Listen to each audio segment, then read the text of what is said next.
मैं उच्च प्राथमिक विद्यालय प्रयागपुर बहराइच से आई हुई हूँ और आज मैं आप सबको एक कहानी सुनाने जा रही हूँ जिसका थीम है खेल गणित हमारी पहचान। खेलना तो आप सबको बहुत पसंद होगा, है ना बच्चों? तो आज हम खेल के ऊपर आपको एक कहानी सुनाने जा रहे हैं। आपने बहुत से खिलाड़ियों के नाम सुने होंगे, बहुत से खेल देखे भी होंगे, लेकिन क्या कभी किसी ने दंगल और कुश्ती देखी है? दंगल और कुश्ती? हाँ, तो आज हम दंगल और कुश्ती की एक ऐसी महिला खिलाड़ी के बारे में बात करेंगे जिन्होंने अपने संघर्ष और अपनी मेहनत के बल पर अपना नाम कमाया। हम बात कर रहे हैं गीता फोगाट की। गीता फोगाट एक हरियाणा है, हरियाणा में एक भिवानी जिला पड़ता है। वहाँ पर एक छोटा सा गांव है बिलाल। पहले उस गांव में ऐसा था कि अगर लड़कियां पैदा हो जाती थी तो लड़कियों के पैदा होने का घर में मातम सा छा जाता था, लोगों के घर में शोक सा हो जाता था। वहाँ पर एक फोगाट दंपति रहते थे जिनका नाम था महावीर फोगाट। वो एक पहलवान थे और उनका सपना था कि वो देश के लिए मेडल लेकर के आए और देश का नाम रोशन करें। लेकिन कुछ परिस्थितियां ऐसी हो गई कि वो देश के लिए मेडल नहीं ला सके और फिर जब उनकी शादी हुई तो उनका सपना था कि जो काम देश के लिए मैं नहीं कर सका हूँ वो मेरा बेटा करेगा। लेकिन नियति के आगे किसी की नहीं चलती। शादी के बाद उनके पहले संतान के रूप में एक बेटी ने जन्म लिया।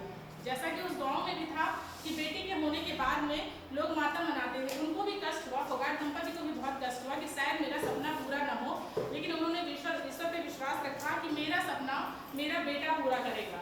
लेकिन ईश्वर के आगे किसी का चरण नहीं चला और उनके बेटे के इंतजार में उनके दूसरी, तीसरी और चौथी, इस तरह उनके 4 बेटियों ने जन्म लिया। एक बार को महावीर फोगाट बहुत निराश हो गए कि शायद अब मैं ना देश के लिए मेडल ला सका हूँ, ना ही मेरे आगे आने वाले बच्चे ऐसा कर सकेंगे। एक दिन उन्होंने बैठे बैठे अपनी बेटी को देखा और उन्होंने सोचा कि जब देश में हमारी महिला प्रधानमंत्री, एक महिला है वो प्रधानमंत्री बन सकती है, तो क्या अगर अपनी बेटियों को मैं प्रशिक्षण दूंगा तो वो एक महिला कुश्ती नहीं कर सकती है? और उन्होंने इसी सोच को कायम रखा, एक जुनून सा बनाया और अपनी बेटियों को उन्होंने प्रशिक्षण देना शुरू कर दिया। धीरे धीरे गीता जो थी, गीता फोगाट, वो कभी पहलवान नहीं बनना चाहती थी क्योंकि वो महिला थी, स्कूल जाना, लड़कियों की तरह रहना उनको पसंद था। लेकिन उन्होंने पिता के सपने को अपना जुनून बना लिया और इन्होंने ठान ली कि जो मेरे पिता चाहते हैं वो मैं करूँगी। पिता ने उनको अखाड़े में, अखाड़ा आप लोगों ने जरूर देखा होगा जहाँ कुश्ती लड़ते हैं, पिता उनको अखाड़े में लेकर के जाते, सुबह रोज दौड़ाते, गाँव की पगडंडियों पर दौड़ते। बच्चों, अपने आप से लड़ना या परिवार से लड़ना शायद आसान हो, लेकिन जिस समाज में हम रहते हैं उस समाज के लोग जब हर वक्त ताने बोले या कुछ बोले तो वो इंसान, बहुत से इंसान मानसिक रूप से विकृत होकर के अपनी लाइन से हट जाते हैं। लेकिन नहीं, ना महावीर उस जगह से हटे और ना ही उन्होंने गीता को हटने दिया।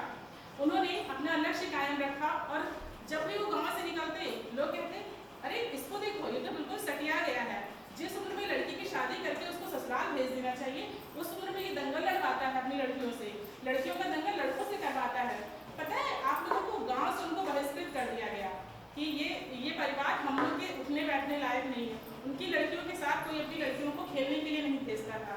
लेकिन जिस चीज़ के लिए जुनून अगर दिमाग में बढ़ जाता है और उस जुनून को पूरा करने के लिए आप लग जाएं तो ईश्वर भी पूरी तरीके से आपका साथ देता है। गीता ने बहुत ही मेहनत से अपने कार्य, अपने लगन पे अपना पूरा हिम्मत लगा दी और एक दिन ऐसा आया जब उन्होंने सन 2010 में राष्ट्रमंडल खेलों में पहली बार भारत को स्वर्ण पदक दिलाया। वो पहली ऐसी महिला बनी जिन्होंने भारत को कुश्ती में, फ्री स्टाइल कुश्ती में स्वर्ण पदक दिलाया। उन्होंने अपने देश का नाम, अपने परिवार का नाम रोशन किया और आज की परिस्थिति ऐसी है कि वहाँ पर उस गांव में हर चौथे या 5वें घर में एक लड़की ऐसी होती है जो कुश्ती लड़ती है। उन्होंने देश का नाम रोशन करने के साथ साथ अपने पूरे गांव को बदल दिया।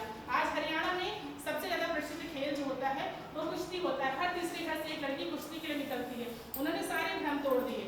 पता है, उनका सिर्फ एक मानना था कि कभी भी हिम्मत नहीं हारनी चाहिए और लहरों से डर के नौका पार नहीं होती, कोशिश करने वालों की कभी हार नहीं होती। आप लोगों ने एक पिक्चर तो जरूर देखी होगी, आई थी दंगल। किसने देखी दंगल मूवी? देखिए ना बच्चों, उसमें क्या देखा आपने? उसमें जो हीरो है उनकी 4 बेटियां रहती हैं, वो एक प्ले था पिक्चर की। ये है असली चित्र, ये है महावीर फोगाट और ये उनकी बेटियां हैं। उनकी 4 बेटियां थी और उन चारों बेटियों ने सपना पूरा किया। क्योंकि अभी भी हमारे देश में ऐसा होता है कि लगता है कि हाँ बेटियां कुछ नहीं कर सकती हैं, लेकिन देखिए इन बेटियों ने उन बेटों की कमी पूरी की और अपने देश का नाम रोशन किया। और लास्ट में मैं आपको दिखाना चाहूँगी बच्चों, ये है गीता फोगाट जिन्होंने महिला कुश्ती में पहली भारतीय वाली महिला है जिन्होंने महिला कुश्ती में भारत को स्वर्ण पदक दिलाया था ओलंपिक खेलों में सन 2010 में। और ये मैंने पिक्चर लगाई जिससे आप सबको याद आ जाए कि ये आमिर खान है और उनके साथ इन बच्चों ने प्ले किया था, इन्हीं की फैमिली थी वो। आप लोगों ने पिक्चर देखी है? उस पिक्चर में ऐसा एक डायलॉग बोला गया था, वो डायलॉग सही था। वो हमेशा जो है महावीर फोगाट अपनी गीता से कहते थे कि बेटी सिल्वर लावेगी ना तो कन्ने लोग भूल जाएंगे,